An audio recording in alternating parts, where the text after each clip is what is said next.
नमस्कार, जय माता दी। दोस्तों, पिछले अध्याय में रक्त बीज का वध हुआ। माँ काली ने रक्त को जमीन पर गिरने से पहले ही पी लिया और रक्त बीज का वध हो गया। शुंभ को जब पता चला कि रक्त बीज भी मारा गया तो वह क्रोध और दुख से भर गया। अब उसके पास कोई सेनापति नहीं बचा था, कोई महाबली असुर नहीं था। उसका भाई निशुंभ था और वह स्वयं। शुंभ ने निशुंभ को आदेश दिया, अब हम दोनों स्वयं युद्ध करेंगे। आज या तो माँ दुर्गा का वध होगा या हमारा। शुंभ ने अपनी बची हुई संपूर्ण सेना को एकत्रित किया। लाखों असुर सैनिक, हजारों हाथी, घोड़े और रथ सब एक साथ युद्ध भूमि में उतर पड़े। माँ दुर्गा ने इस विशाल सेना को देखा। उन्होंने अपना शंख फूंका, जिसकी ध्वनि से आकाश गूंज उठा। माँ के सिंह ने एक भयंकर दहाड़ मारी और युद्ध आरंभ हुआ। माँ काली, माँ ब्रह्माणी, माँ माहेश्वरी, माँ वैष्णवी सहित सभी मातृशक्तियां युद्ध भूमि में उतरी। चारों दिशाओं से असुर सेना पर आक्रमण हुआ। माँ ने अपने अस्त्र शस्त्रों से असुर सेना को काटना शुरू किया। असुर सेना टिक नहीं सकी।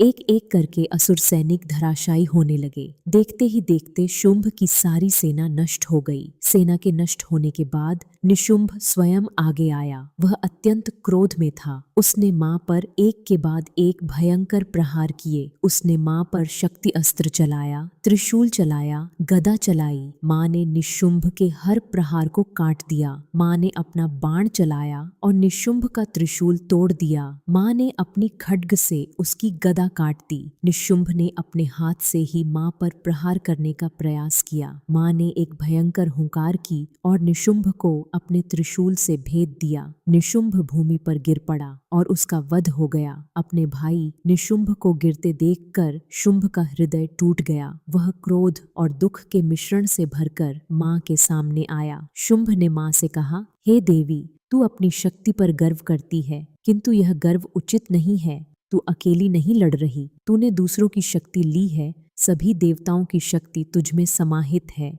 अन्य देवियाओं तेरी सहायता कर रही हैं। यदि तू सच में शक्तिशाली है तो अकेले लड़ और मुझसे युद्ध कर। यह प्रश्न सुनकर युद्ध भूमि में एक क्षण के लिए शांति छा गई। माँ ने कहा, मैं अकेली ही हूँ। इस जगत में कोई दूसरा है ही नहीं। ये सब देवियाओं जो तू देख रहा है, ये मेरी ही शक्तियाँ हैं। ये मुझसे अलग नहीं है। देख। और उसी क्षण माँ ब्रह्माणी, माँ माहेश्वरी, माँ वैष्णवी, माँ काली, सभी मातृशक्तियां माँ दुर्गा में समा गईं। सभी एक हो गईं। माँ दुर्गा अकेली किंतु संपूर्ण खड़ी थीं। माँ ने कहा, अब लड़, मैं अकेली हूँ। यह वह क्षण था जब माँ ने यह सिद्ध किया कि सारी शक्तियां एक ही हैं। माँ आदि शक्ति, विभिन्न रूप किंतु एक ही मूल। यही अद्वैत का सार है। यही माँ की सबसे बड़ी शिक्षा है। शुंभ ने माँ को अकेला देखा। उसका अहंकार फिर जाग उठा।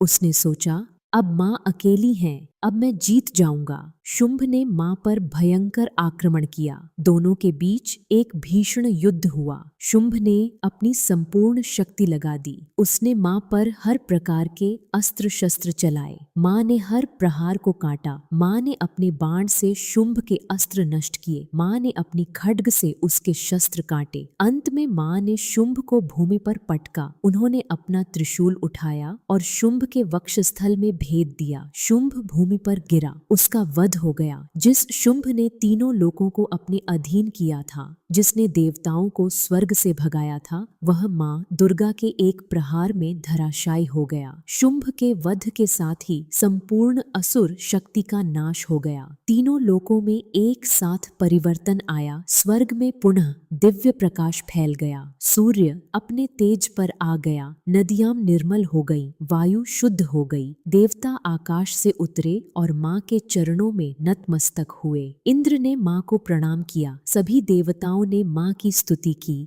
गंधर्वों ने दिव्य संगीत बजाया। अप्सराएं नृत्य करने लगीं। आर्षि मुनियों ने वेद मंत्रों का उच्चारण किया और पूरे ब्रह्मांड में एक स्वर में जयघोष हुआ, जय माँ दुर्गा, जय माँ महिषमर्दिनी, जय माँ चामुंडा, जय माँ अंबिका।